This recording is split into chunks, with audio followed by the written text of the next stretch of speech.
तो अब हम इस क्लास में क्या हो गया? हाँ हाँ वो पहले ही दिखेगी।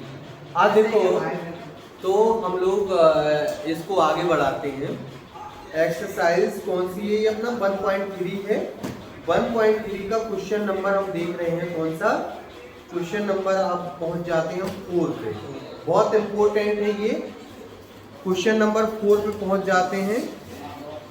इसमें लिखा हुआ है निम्नलिखित समुच्चयों के सभी उप समुच्चय लिखना है। वो कहता है भैया ध्यान से सुनो। हाँ तो बस कंटिन्यू डालते जाएंगे, तुम्हारी पूरी क्लास उसमें रहेगी, है ना। तो जब जैसे कोई समस्या आती है तुम्हारे लिए अच्छा है तो तुम लोग फिर उसको देख सकते हो, फिर उसको देख सकते हो, लगाते समय भी देख सकते हो ना। तो अब देखना इसमें उप समुच्चय बताना है। तो अभी तक हमने परिभाषा जानी है, कुछ सवाल इसके जाने हैं, परिभाषा और कुछ सवाल। अब इसके बाद हम देखते हैं क्वेश्चन नंबर 4 कैसे करना है। ठीक है, क्वेश्चन नंबर 4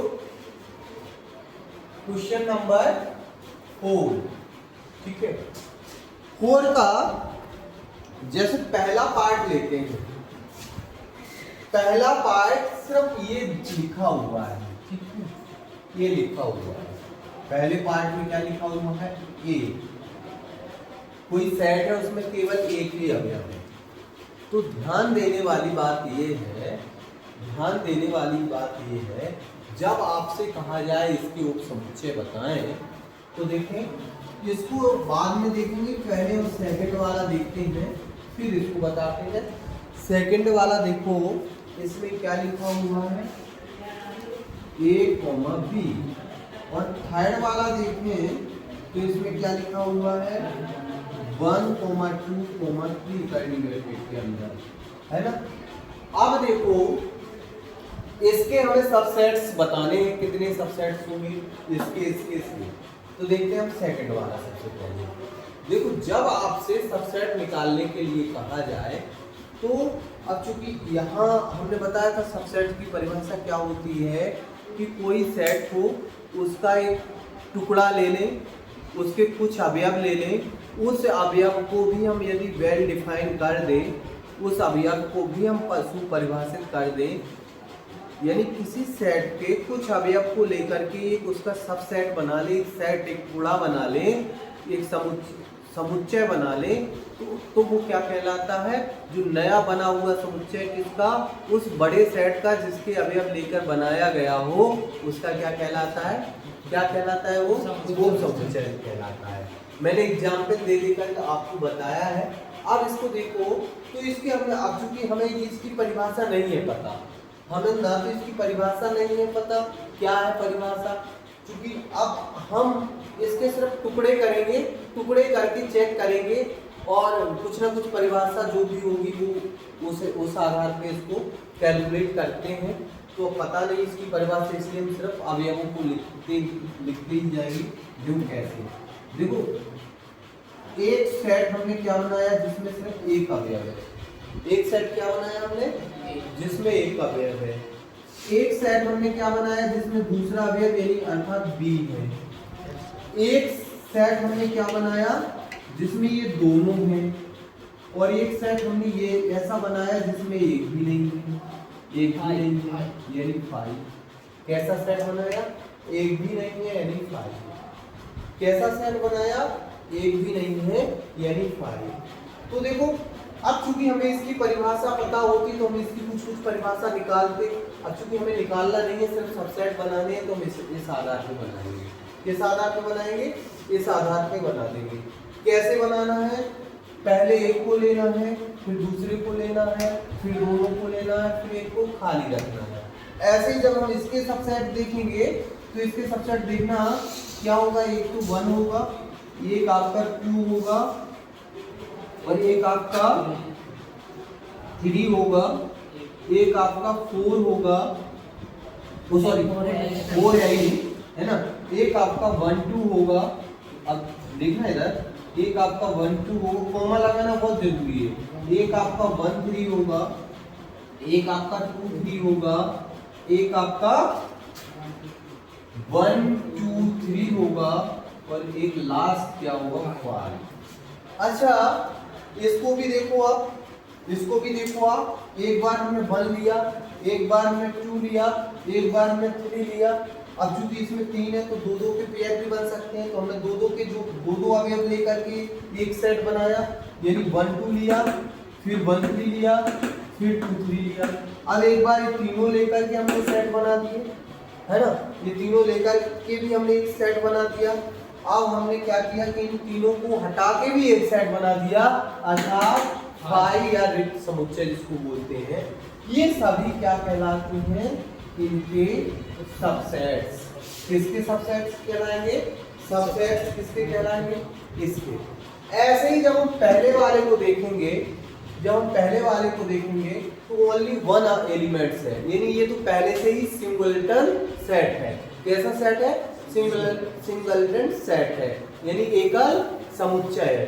एकल समुच्चय मतलब एक अवयव है तो हम एक को ही लेकर के बनाएंगे। तो देखें ए आ जाएगा और दूसरा क्या आ जाएगा, फाई आ जाएगा। तो अब देखो इसमें एक रिजल्ट हमें पता चल रहा है, एक रिजल्ट ऐसा पता चल रहा है कि देखना जब एक अब एलिमेंट था तब 2 बना, कितना बना, 2 बना, यानी 2 सबसेट्स बनाए गए।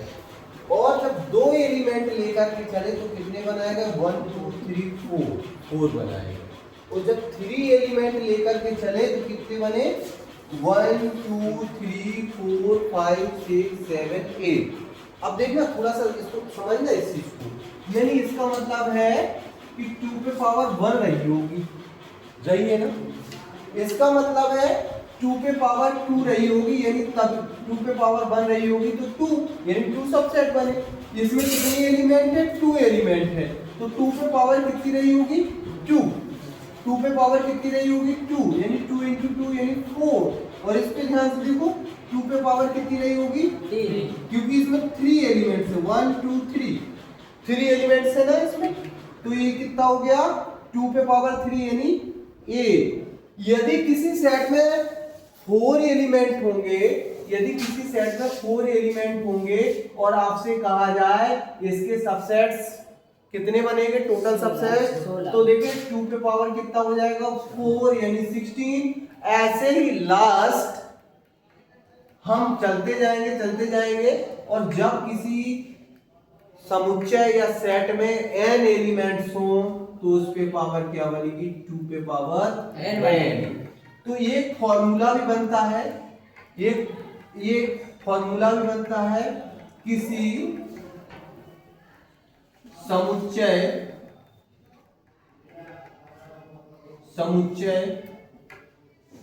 के किसी ऐसे लिखें, किसी समुच्चय में n, ये नोट डाल के लिखना है ना, किसी समुच्चय में n अवयव हैं तब उस समुच्चय के उपसमुच्चयों की संख्या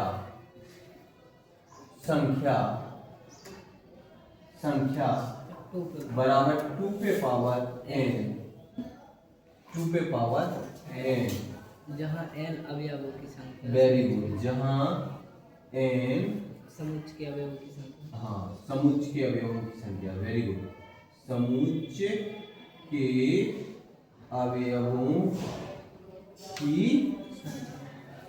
संख्या है।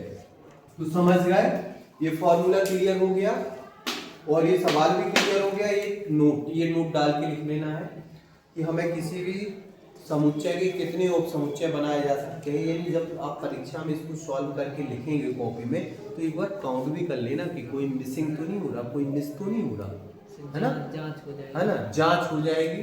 और कभी कभी विकल्प डायरेक्ट पूछ लेता है ना, कि भैया कितने उपसमुच्चय बन सकते हैं, तो विकल्प में तो आपको पता ही हो जाएगा। तो एक विकल्प भी तैयार हो रहा है और विकल्प के साथ साथ सवाल का भी हमें आइडिया लग रहा है। ठीक है।